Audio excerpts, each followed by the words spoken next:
आज सब गोपियां मन में विचार करने लगी, बोले देखो सुख अपनी जगह भैया, लोक लाज भी तो देखनी है, परिवार भी तो देखना है, और या कन्हैया के चक्कर में तो हमारा सब बर्बाद हो जाएगा।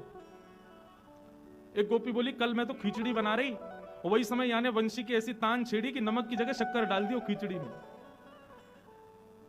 सब गोपियां अपनी अपनी स्थिति कहने लगी, मन में विचार करने लगी कहा करें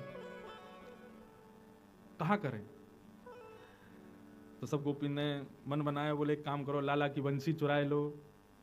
लाला की बंसी चुरा लेंगे तो बजा ही नहीं पावेगो, बजा नहीं पावेगो तो फिर हमारे काम धंधे हुए जाए करेंगे। और तो सुनो वहां में एक फायदा और रहेगो, जब सुनवे को मन करे ना तब दे दे करेंगे ले लाला, और फिर बाकी बाद जब हमें काम करने होंगे फिर कोई गोपी भेज के फिर चुरा लेंगे। गोपियां सब ये चर्चा कर रही थी, तभी वहां से ठाकुर जी का एक सखा गुजर रहा था जिसका नाम है मधुमंगल। तो मधुमंगल तो ठाकुर जी की सीआईडी फोर्स है, वहां को काम ही यही है कि कहां क्या योजना बन रही है वो योजनाएं सुनना और जाके ठाकुर जी को बताना। अच्छा, मधुमंगल जो ठाकुर जी से बहुत बड़ा है उम्र में, लेकिन ठाकुर जी के संग ऐसे रहता जैसे संग कोई बालक है का। तो मधुमंगल एक वृक्ष के पीछे खड़े होकर सुनना था, सब गोपियां कह रही हैं कि लाला की बंसी चुराओ। मधुमंगल बोलो सुन ली मैंने, सबरी बात सुन ली। गोपी बोली अरे ये कहा भयो, याने कहां थे सुन ली, अरे कांडे कहां ते आगो तू। बोले अरे हम तो अंतर्यामी के संग रहे, तो हम अंतर्यामी है, जब चाहे जहां चाहे वहां पहुंच जा मैं, और जहां से हमारे लाला को खतरा वास है तो हमको बहुत ज्यादा ध्यान रखना पड़े। तुम सब गोपी कब कहा कैसे कहा कर दो, या हमारे मुंह को बड़ो ध्यान रखना पड़े। और आज मैंने सुन ली है तुम्हारी बात जो तुम कह रही हो, अरे सखियों अरे गोपियों तुम तो बड़ी निर्दयी हो, बताओ हमारे लाला के बारे में ऐसा सोचो। सब गोपी बोली कहा सुनो तेने। बोले मैंने सब सुन लिया कि तुम लोग कह रहे हैं कि हम लाला की बंसी चुराएंगी। सब गोपी चरण पकड़ने लगी, बोले तो पता चल गई है, अब ठाकुर जी से मत कहियो। बोले कहियो, अब्बा बंसी की जिम्मेवारी मेरी है, तुम चुरा के तो दिखाओ। चुराना तो दूर, तुम छू नहीं पाओगी वह बंसी को। हमारे लाला इतना प्रेम करे, तुम्हें पता है यशोदा मैया के संग ना सोवे, लेकिन वह बंसी को लिपट के सोवे, वह बंसी के बिना एक क्षण ना रहे। और तुम सब हमारे लाला के वह प्राण स्वरूप बंसी को चुरावे को योजना बना रही हो।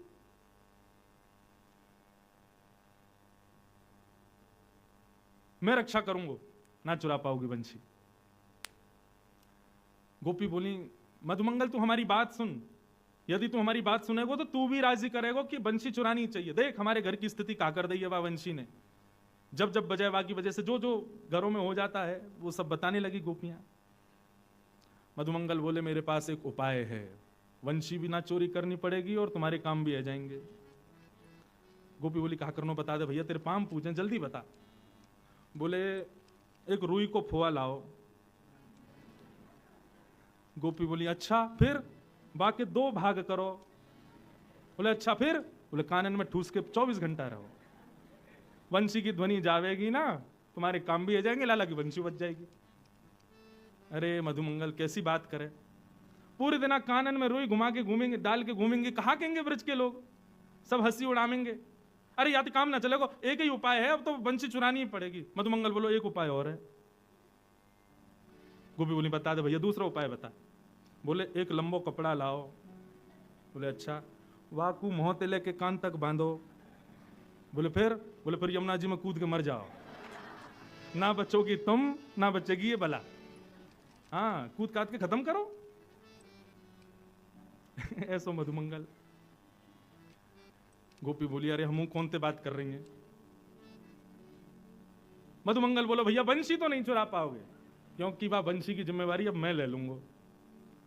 मधुमंगल लौट के गए और ठाकुर जी के पास, अरे लाला कहा कर रहे हो। बोले कछुना है भैया बैठा हूँ। वो लाला एक गुप्त खबर तो को देनी है।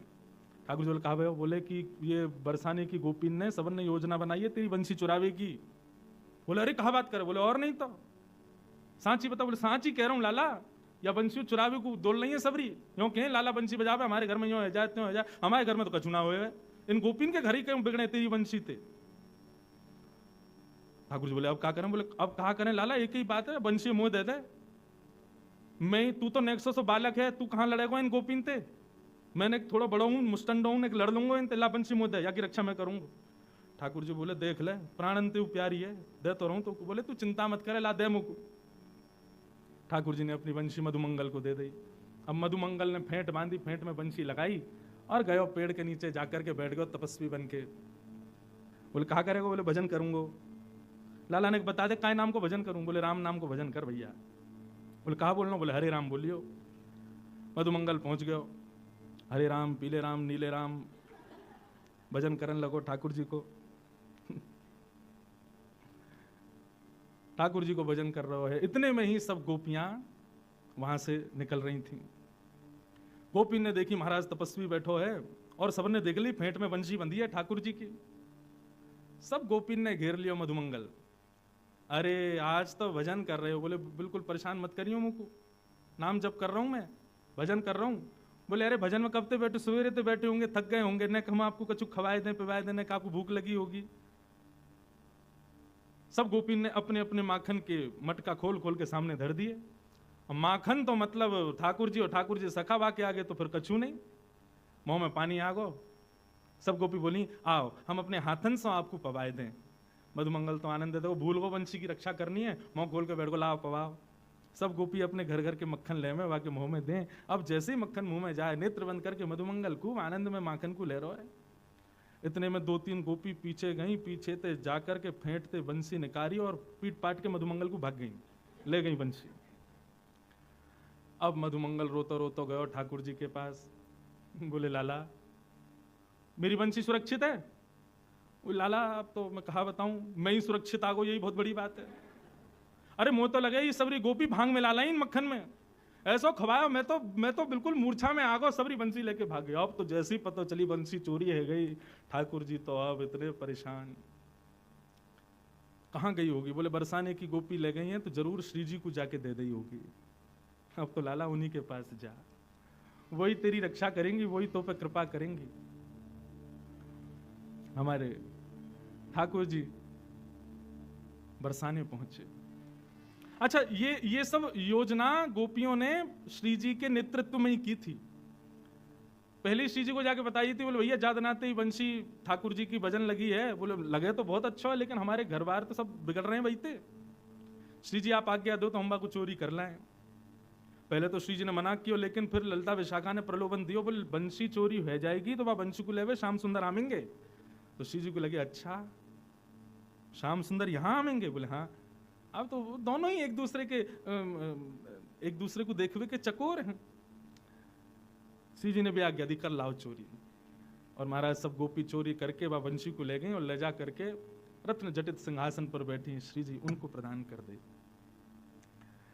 नेक देर में ही ठाकुर जी पधारे। मोह उतरो भयो है आंखन में मोटे मोटे बिंदु। श्री जी के चरणन में जाकर के निवेदन कर रहे हैं, हे श्यामाजू मेरी मुरलिया दे दो। अब इसी को इसका एक और विस्तार स्वरूप है इस लीला का, उसको राधा न्याय कहते हैं। श्री किशोरी जी से ठाकुर जी और गोपियां दोनों कटघरे में खड़े हो जाते हैं। किशोरी जी मुख्य बीच में बैठ करके न्याय करती हैं कि कौन सही है कौन गलत। ठाकुर जी ने जाके कही कि मेरी वंशी मुंह को दे दो। किशोरी जी बोली देखो श्याम सुंदर, हमें आपकी वंशी से कोई बैर नहीं है, लेकिन इन गोपियों की बात सुनो, ये भी गलत नहीं है। सब गोपियों ने बताया, बोले जब ये बंशी बजा में हमारे घर में ऐसा ऐसा रह जाए, कोई पानी भरती रह जाए, कोई भोजन बनाती रह जाए, कोई सोती रह जाए, कोई मुस्कुराती रह जाए, कोई रोती रह जाए, ऐसी स्थिति या वंशी तो होगी तो कैसे चलेंगे काम। अब आप या को कोई निधान बताओ। ठाकुर जी बोले निधान का बताऊं, मैं वंशी पे आपको ही नाम गाऊं, मैं कोई साधारण वंशी तो बजाऊं ना। तेरो ही गुण गाऊं मुरलिया, तेरो ही गुण गाऊं मुरलिया। ठाकुर जी अपना पक्ष पुष्ट कर रहे हैं। लीला में श्यामाजू तो मुख्य आसन पर बैठी हैं। ठाकुर जी एक तरफ अपना पक्ष रख रहे हैं और गोपियां दूसरी तरफ से आरोप लगा रही हैं। और ठाकुर जी बता रहे हैं कि भैया हम वंशी काय भाव से बजा में।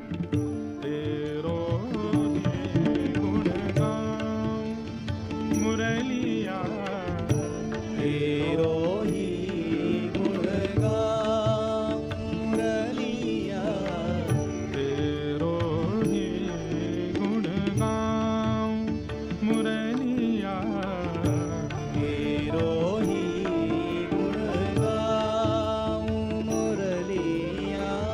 तुम हो कुंवर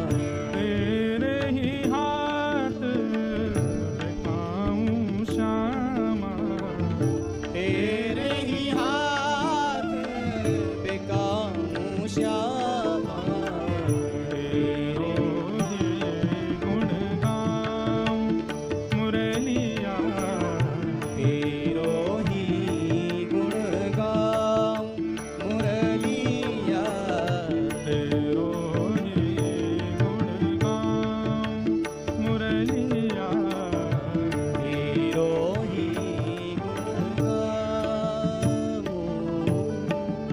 यह विनती बलिहार सुनो तो यह विनती बलिहार सुनो तो यह विनती बलिहार सुनो तो यह विनती बलिहार सुनो तो मैं तेरो ही दास कहाऊं श्यामा मैं तेरो ही दास कहाऊं श्यामा तेरो ही गुण गाऊं श्यामा तेरो ही गुण गाऊं श्यामा तेरो ही गुण गाऊं श्यामा